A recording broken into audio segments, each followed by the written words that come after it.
Hi, Ukulele Mike here with We Three Kings. This is again another chord melody formatted piece that I arranged and included in the new Christmas ukulele chord melody book. If I were to pick out one of the songs in this book to start with, this might be one of them. And the reason for that is that it doesn't go much beyond the 3rd fret.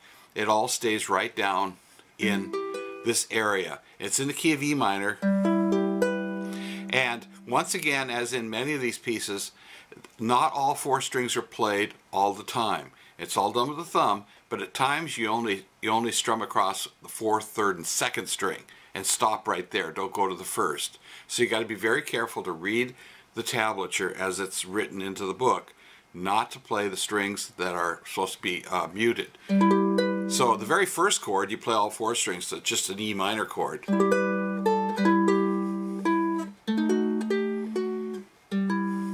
And right there, I'm only playing 2 strings, the 4th and the 3rd. The 3rd, with my ring finger on the 4th fret, that's the melody note. Now you might notice this little red string here. That is a low G. And I've been asked numerous times whether the pieces in this book are supposed to be played with a low G tuning. No, not necessarily.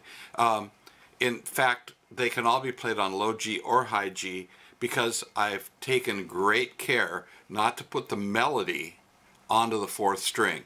The melody's usually on the 1st and 2nd string, sometimes the 3rd, but mostly 1st and 2nd.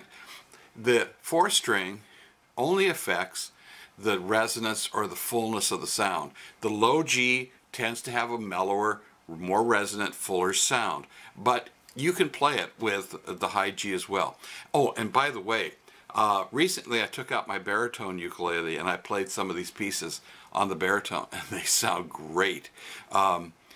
It won't be in the same key as the songs are arranged in, but that's okay since these are instrumental. You're not singing. See, that's the beauty of chord melody, is that you let the ukulele sing the part for you. So you could play it on a tenor, or you can play it on a baritone, you can play it on a soprano, play it on a concert size, whatever. Doesn't matter. But do remember that when you do switch to baritone, it won't be in the same key. So if you have a couple of players playing together and you try to play my arrangement on both the tenor and baritone, it would sound a little strange. So you have that E minor. Now that looks kind of strange. It kind of looks like a G chord, doesn't it? But it's moved over. It's just a B7th chord. But I'm playing it this way with these 3 fingers. So I get the little finger in there to play the 2nd fret of the 2nd or 3rd fret of the 2nd string.